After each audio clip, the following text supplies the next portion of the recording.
చెప్పిన కార్యక్రమాలను కూడా ఒకసారి రివ్యూ చేసుకుంటూ ఇంకా మనం చేయబోయే కార్యక్రమాలు కానివ్వండి. నిన్న మనం దేశంలోనే మొట్టమొదటిసారి బీసీ కులగణన చేపట్టి దేశానికే ఆదర్శం అని చెప్పిన రాహుల్ గాంధీ పార్లమెంట్లో కూడా ప్రకటించడం జరిగింది. దాని మీద మాట్లాడడం జరిగింది. ఏబిసిడి వర్గీకరణ ఎవరన్నీ చెప్పినా మాటలకే పరిమితమైతే 3 దశాబ్దాల కోరిక మా ముఖ్యమంత్రి గారు ఒక ఫేమస్ అడ్వకేట్ నియమించి దాన్ని ఫైట్ చేపించి ఇవాళ దాన్ని కూడా నిన్న అసెంబ్లీలో పెట్టడం జరిగింది. దీనికి తోడు రాబో స్థానిక సంస్థల ఎన్నికలు కానీ ఎప్పుడు ఎన్నికలు వచ్చినా 100% మంది కాంగ్రెస్ పార్టీ గెలవలసిందే. ఇవాళ బీఆర్ఎస్ పార్టీ అనేది లేనే లేదు తెలంగాణలో. బీజేపీ ఉన్న వాళ్ళ స్టేట్మెంట్కి పరిమితమైంది తప్ప వాళ్ళు ఏ స్కీమ్ ఒకటి కూడా మనం చేసిన స్కీమ్లను ఒకటి కూడా చేసింది లేదు.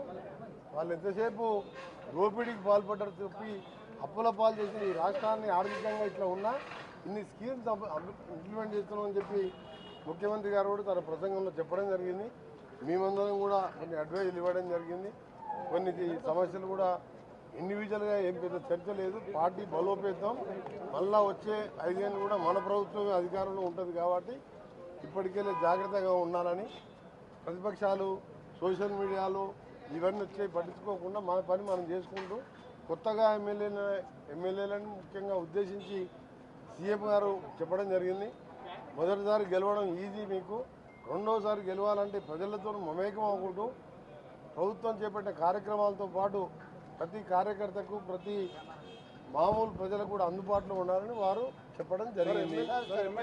మిమ్మల్ని అభిమానించే ఎమ్మెల్యే చర్చల ఎమ్మెల్యే అడిగిరెడ్డి ఆధ్వర్యంలో 10 మంది భేటీ అసంతృప్తి చర్చ జరిగిందా? అసంతృప్తి ఎమ్మెల్యేల సమస్య సాల్వ్ అయిందా? ఎమ్మెల్యేలు మా పార్టీ ఎమ్మెల్యేలు కలిసి భోజనం చేస్తే దాన్ని చర్చ అంటారా? ఆయన బీఆర్ఎస్ బీజేపీలో ఉంటే బీఆర్ఎస్ బీజేపీలో ఉంటే దాంట్లో పొలిటికల్ చర్చ అంటారు. దాన్ని మా పార్టీ ఎమ్మెల్యేలు ఉట్టిగా రేపు అసెంబ్లీ ఇది ఉన్నదిగా కులగణన ఉన్నది, ఏబిసి వర్గీకరణ ఉన్నది. ఈ స్కీమ్స్ ఇండ్లు స్కీమ్స్ మన 26 తారీఖు జనవరి 26 రోజు లాంచ్ చేసినాం మండలానికో విలేజ్. దాని మీద సర్పంచ్ ఎలక్షన్ వాళ్ళు కూర్చొని డిన్నర్ మీటింగ్లో మాట్లాడుకుంటున్నాం. మేము కూడా మంత్రులు చాలాసార్లు 5-6 మంత్రులు మినిస్టర్లు మేము డిన్నర్కి పోతుంటాం నిజాం క్లబ్ కూడా సెక్రటరియట్లో ఉన్నప్పుడు. దాన్ని రాజకీయంగా మీరు దాన్ని సరే ప్రతిపక్షాలు అంటే వాళ్ళకి ఏం పని లేదు 10 ఏళ్ళు వాళ్ళు చేసింది లేదు చెప్పేది లేక దీని గురించి సోషల్ మీడియాలో ఏదో మాట్లాడుతున్నారు. మీరు సోషల్ మీడియాలో ఎవరు నమ్మకండి. కాంగ్రెస్ పార్టీ అందరూ ఒక కుటుంబం, సీఎం గారి నుంచి మొదలుపెట్టి ఒక కుటుంబం. ఆ కుటుంబాలు అంతే ఉంటాయి. చిన్న కుటుంబంలో నలుగురు ఉంటేనే అప్పుడప్పుడు చిన్న డిస్ప్యూట్లు వస్తాయి. దాన్ని మేము ఇంటర్నల్గా పరిష్కరించుకుంటాం తప్ప ఈరోజు జరిగింది మాత్రం ప్యూర్గా తెలంగాణలో 99% జిల్లా పరిషత్ కైవసం చేసుకోవాలి. ఎంపీటీసీలు, జడ్పీటీసీలు, సర్పంచులు అది 15 రోజులు 20 రోజులు ఎన్నికలు ఎప్పుడు వచ్చినా గెలవాలని ముఖ్యమంత్రి గారు తన ప్రసంగంలో చెప్పడం జరిగింది. అందరం కూడా ఈరోజు మీరే చూశారు. అంతి బ్రేక్ చేయకుండా 7 గంటలు మాట్లాడినామంటే మేము ఎంత చిత్తశుద్ధితో నిన్న ఈ కార్యక్రమం 2 మంచి స్కీమ్ 2 మంచి కులగన అంటే ఇవాళ 90% తేలింది. జనాభాకు దామాషా ప్రకారం సీట్లు ఇవ్వాలి. ఒకవేళ లేట్ అయితే కూడా పార్టీ పరంగా కూడా 42% పైన బీసీలకు టికెట్ ఇస్తామని చెప్పి నిన్న ముఖ్యమంత్రి గారు చెప్పడం జరిగింది. చాలా సంతోషకరమైన వార్త. ఆ మాట చెప్పమని చెప్పండి కేసీఆర్ గారిని, కేటీఆర్ గారిని చెప్పమని చెప్పండి. అసలు కేటీఆర్ బీసీల గురించి మాట్లాడే లేదు. కులగణనలో పాల్గొనని వారికి దాని గురించి ఎందుకు సంబంధం? అదే మీరు ఆయన ముఖ్యమంత్రి పర్మనెంట్ జాతీయ అధ్యక్షుడు కేసీఆర్ గారి ఆ పార్టీకి బీఆర్ఎస్ పార్టీకి వర్కింగ్ ప్రెసిడెంట్ ఆయన కొడుకే, నెంబర్ 2 మినిస్టర్ ఆయన అల్లుడే. ఇవాళ కాంగ్రెస్ పార్టీకి ఎవరు? జాతీయ అధ్యక్షుడు ఒక దళితుడు, రాష్ట్ర అధ్యక్షుడు ఒక బలహీన వర్గాలకు చెందిన వ్యక్తి.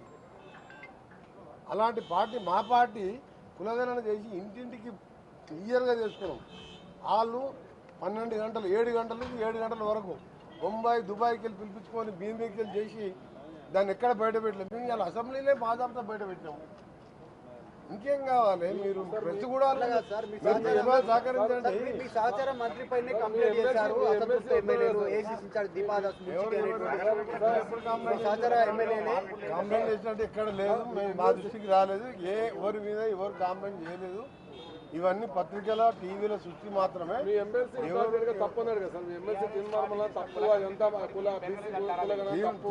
తీర్మాన్ బలన విషయంలో అధిష్టాన వర్గం అన్ని కూడా గమనిస్తుంది. మా ఇన్ఛార్జ్ జనరల్ సెక్రటరీ గారు, పిసిసి ప్రెసిడెంట్ గారు, పిసిసి ప్రెసిడెంట్ నిన్న ప్రకటన చేశాను. కాబట్టి అది పిసిసి లెవెల్లో ఉన్న సబ్జెక్టు. నేను గవర్నమెంట్ మినిస్టర్గా గవర్నమెంట్ స్కీమ్స్ మేము చేయబోయే కార్యక్రమాలు చెప్పాను. రేపు ఇల్లు కూడా స్టార్ట్ చేస్తున్నాం. పిసిసి ప్రెసిడెంట్ గారు దాని మీద అంటే మనం ప్రకటన చేశానుగా. తప్పకుండా ఎవరైనా పార్టీ లైన్ దాటి తన కులం గురించి చెప్పుకొని ఆ కులానికి ఏమో కావట్లేదు మంచిదే, కానీ ఇతర కులాన్ని బహిరంగంగా అన్పార్లమెంట్ లాంగ్వేజ్ తిట్టడానికి కూడా మేము ఖండిస్తున్నాం. అది పిసిసి ఏఐసిసి లెవెల్లో చూసుకుంటుంది. కేటీఆర్ పోయింది ఆ ఫిరాయింపు ఎమ్మెల్యేలే కాదు, ఆ కవిత కేసు మీదనో ఆయన ఈడీ కేసు మీదనో అడ్వకేట్ని మాట్లాడుకుంటూ పోయి ఉంటుండొచ్చు. మళ్ళా ఈ 12 వరకు అరెస్ట్ చేయొద్దని చెప్పి హైకోర్టు ఇచ్చింది కదా, దాని మీద మంచిగా అడ్వకేట్ మాట్లాడుకుంటానికి పోయినట్టుండు.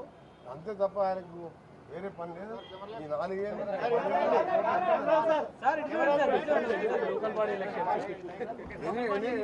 ఎనీ టైం ఉండొచ్చు. అది మా పార్టీ నిర్ణయించి ముఖ్యమంత్రి గారు, పిసిసి ప్రెసిడెంట్ గారు ప్రకటిస్తారు.